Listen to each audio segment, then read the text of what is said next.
Hi good morning. मैं हूं जुनेद और आप देख रहे हैं जुनेद एसडीएन। दोस्तों, आज की इस वीडियो में हम ट्रांसलेशन करना सीखेंगे और हमारे पास जो टेक्स्ट है वो है आपका एनसीईआरटी 10th क्लास इंग्लिश की जो 10th क्लास है, द फर्स्ट फ्लाइट, उसका फर्स्ट चैप्टर है अ लेटर टू गॉड। बहुत फंटेस्टिक और बहुत इंटरेस्टिंग ये चैप्टर है। आइए दोस्तों, बगैर वक्त को ज़ाय किए हुए हम लोग ट्रांसलेशन करना सीखते हैं। दोस्तों, अगर आप वीडियो पर पहली बार आए हैं, चैनल पर पहली बार आए हैं, तो आप हमारे चैनल को सब्सक्राइब कर सकते हैं। आइए दोस्तों, शुरू करते हैं। देखिए, हम पिछले भी आपको वीडियोस में काफ़ी कुछ सिखाने की कोशिश किए थे। आज हम यहाँ से पढ़ेंगे नॉट अ लीफ रिमेन। तो पहले हम रीडिंग कर लेते हैं, अगर आप हमें परमिट करते हैं। तो not a leaf remain on the trees, the cone was totally destroyed, the flowers were gone from the plants. Lencho's soul was filled with sadness. When the storm had passed, he stood in the middle of the field and said it to his sons, a plague of locust would left more than आगे है would have left more than this. The hail has left nothing. This year we will have no corn. यहाँ पर क्या कह रहे हैं? आइए,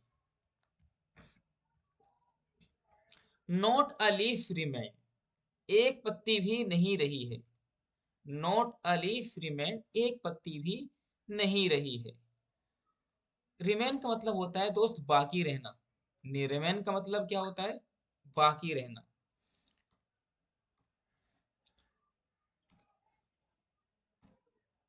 एक मिनट। हाँ, अब देखते हैं। नॉट अ लीफ, एक पत्ती भी नहीं रही। रिमेन का मतलब बाकी रहना। एक पत्ती भी शेष नहीं रही, नहीं बची। ऑन द ट्रीज, पेड़ों पर। ठीक है ना? नॉट अ लीफ, हम आपको यहाँ पर एक बात बताना चाहेंगे बच्चों। ऐसा नाउन जिसके लास्ट में एफ हो, जैसे यहाँ पर एफ दिख रहा है आपको, या लास्ट में उसके ई एफ हो, तो जब उसका बहुवचन यानी जब उसका प्लुरल बनाते हैं, तो बच्चों हम उसके एफ को और या उसके ई एफ को, उसके एफ को या ई एफ को ई वी एस से बदल देते हैं। जैसे लीफ असल वर्ड था यहाँ पर लीफ, तो जब इसका हम बहुवचन बोले तो प्लुरल बनाएंगे, तो ये बन जाएगा लीव्स। क्या बन जाएगा? लीव्स। जैसे एक और वर्ड लेते हैं, जैसे वाइफ, वाइफ का मतलब पत्नी। जब वाइफ का बनाएंगे आप, तो वाइफ का बन जाएगा वाइव्स। क्या बन जाएगा? वाइव्स। और यहाँ पर बस वी एस लगाना है। क्या लगाना है? वी एस लगाना है। इस बात को ध्यान रखेंगे। कोई ऐसा वर्ड जिसके लास्ट में एफ हो या ई एफ हो, तो लास्ट में बस वी ई एस लगा देते हैं, और जो ये एफ होता है, ये एफ को हटा देते हैं। ठीक है ना? एक वर्ड और लेते हैं, जैसे नाइफ। नाइफ का मतलब होता है चाकू। तो जब इसका प्लुरल बनाएंगे, तो ये बन जाएगा एन आई, और उसके बाद में एफ ई हटाएंगे और ये बन जाएगा नाइव्स। याद रखेंगे इसको, बात को। ठीक है, चलिए। तो यहाँ पर ये कह रहे हैं कि नॉट अ लीफ रिमेन्ड, एक पत्ती भी नहीं रही थी। ऑन द ट्रीज, किस पर? पेड़ पर। ठीक है ना? पेड़ों पर एक पत्ती भी नहीं रही। The corn was totally destroyed. Corn का मतलब यहाँ पर फसल। ठीक है ना? गेहूं की जो फसल थी। द कॉर्न वॉज, और गेहूं वॉज टोटली, पूरी तरह से, डेस्ट्रॉयड, बर्बाद हो गया था। ये पैसिव वॉइस है, और आप समझते हैं कि पैसिव वॉइस में हम पास्ट इंडेफिनिट के अंदर वॉज या वर का यूज करते हैं, और उसके बाद में वर्ब की थर्ड फॉर्म आती है और वो बन जाता है पैसिव वॉइस। ये दोस्त, ये कुछ ग्रामर के कुछ रूल्स हैं जो आपको साथ साथ रिवाइज रखने करने हैं और याद भी रखने हैं। ठीक है ना? तो डेस्ट्रॉय का मतलब यहाँ पर हम लिख लेते हैं। डेस्ट्रॉय का मतलब होता है बर्बाद करना, नष्ट करना। डेस्ट्रॉय का मतलब होता है बर्बाद करना, नष्ट करना। बर्बाद, sorry,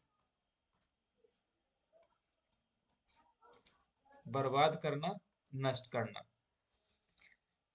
the corn was totally destroyed, पूरी की पूरी फसल बर्बाद हो गई है।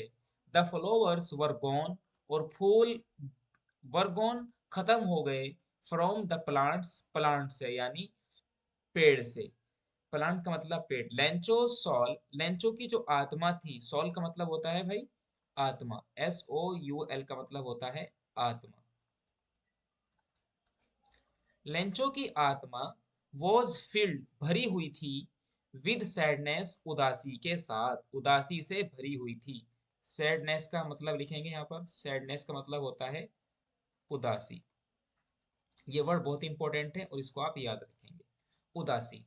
तो लेंचो की जो आत्मा थी वॉज फिल्ड, फिल का मतलब होता है भर देना, ठीक है ना, भरी हुई थी, भर जाना या भर देना, भर देना। लेंचो की आत्मा भरी हुई थी उदासी से। When the storm had passed, जब तूफान गुजर गया। स्टॉर्म का मतलब होता है तूफान, हवाई तूफान।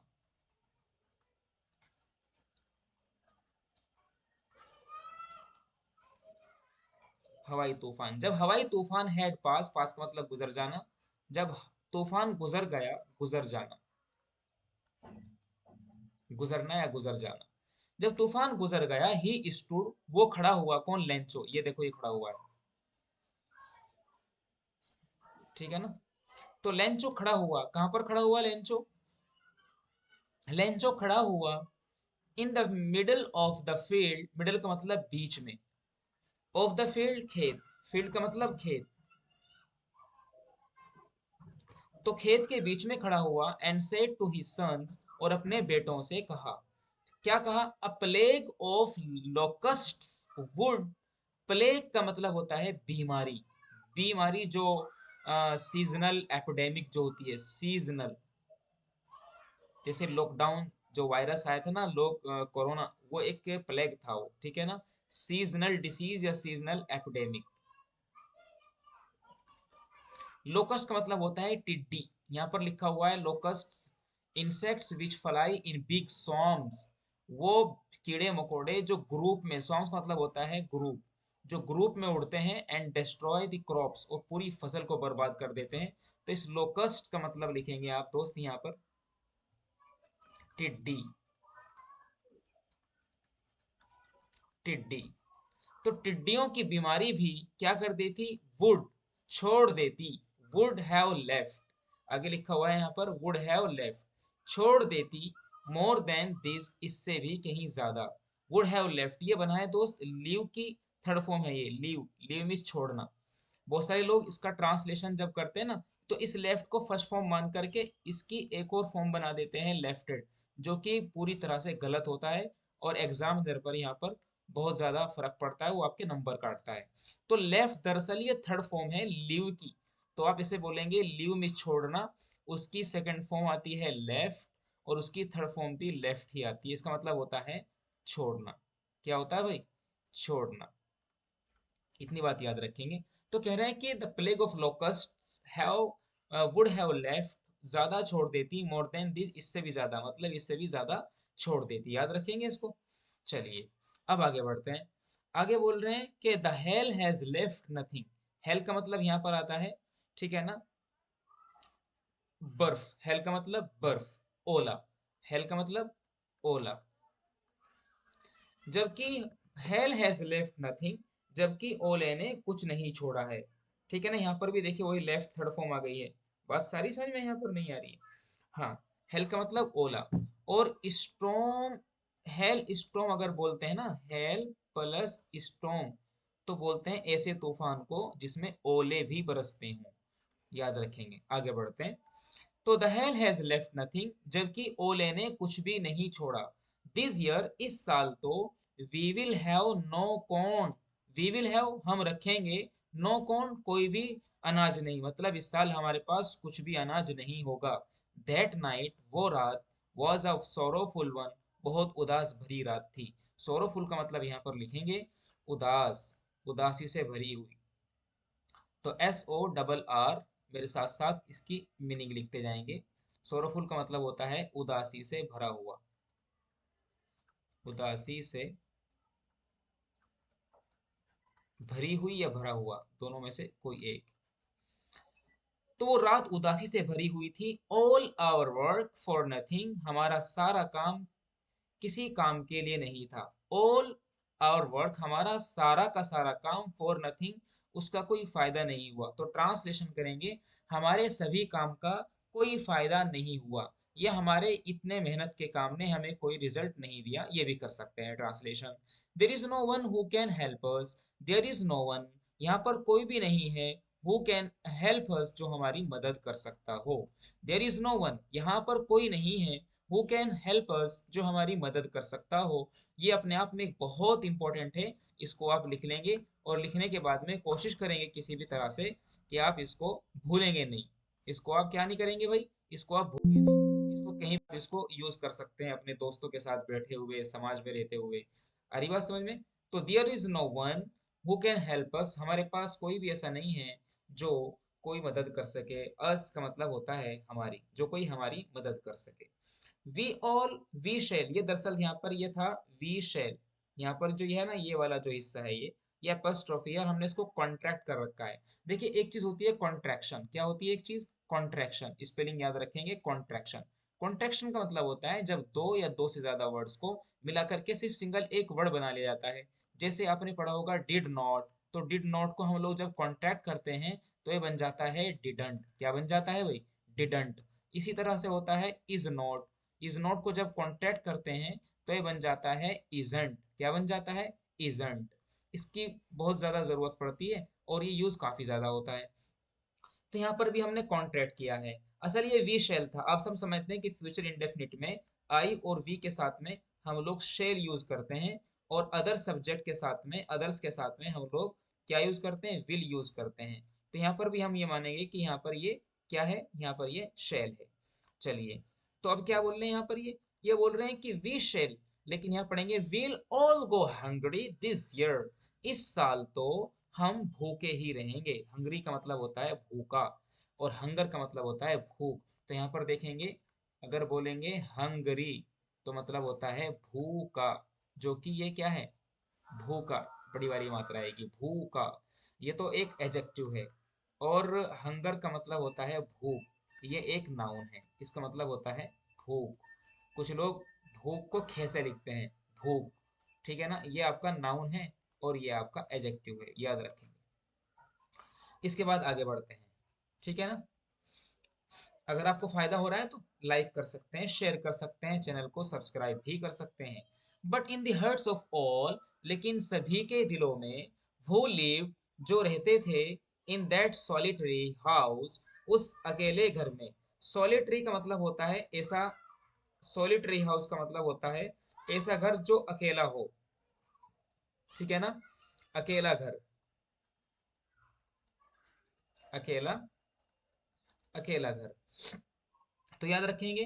तो in that who lived in that solitary house, वो जो उस अकेले घर में रहता था।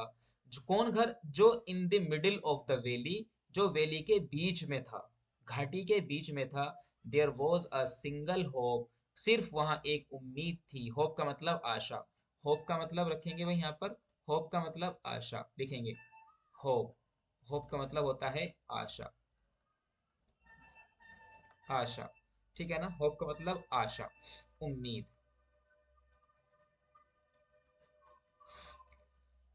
हेल्प फ्रॉम गॉड, और वो उम्मीद किससे थी? वो उम्मीद थी फ्रॉम गॉड, खुदा से, ईश्वर से, भगवान से, अल्लाह से। ठीक है ना। तो वो उम्मीद किससे थी? वो उम्मीद थी खुदा से, वो अल्लाह से उम्मीद थी। डोंट बी सो अपसेट, इतना ज्यादा नाराज मत होइए। डोंट बी सो अपसेट, इसको भी याद रखेंगे आप, अपने फ्रेंड्स के साथ में, अपने फ्रेंड सर्किल में बोलेंगे।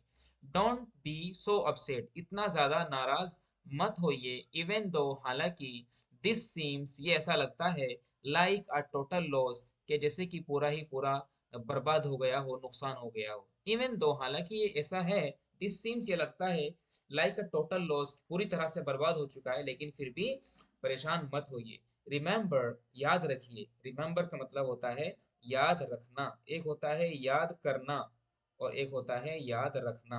तो रिमेंबर का मतलब होता है याद रखना, याद रखना। और याद करने का मतलब होता है लर्न, लर्न। तो आप कह सकते हैं I learn a lot of, मैं बहुत कुछ याद करता हूँ, बट आई डोंट रिमेंबर, लेकिन मैं याद नहीं रख पाता हूँ। लर्न का मतलब होता है याद करना और रिमेंबर का मतलब याद रखना। ठीक है ना। रिमेंबर, याद रखिए। No one dies of hunger, भूख की वजह से कोई नहीं मरता है। ये अपने दोस्तों के साथ में आप ये वाला सेंटेंस बोलिएगा। तो लोग के सामने बड़ा एक बहुत पॉजिटिव इंप्रेशन आपकी तरफ से जाएगा। No one dies of hunger, भूख की वजह से कोई भी नहीं मरता है। दैट्स व्हाट दे से, यही वजह है वो कहते हैं। वो कौन कहते हैं? मतलब लोग कहते हैं। यहाँ पर दे का मतलब है वो कहते हैं, मतलब लोग कहते हैं। दैट्स वाई, यही वजह है। दैट्स वाई का मतलब होता है यही वजह है। That's why.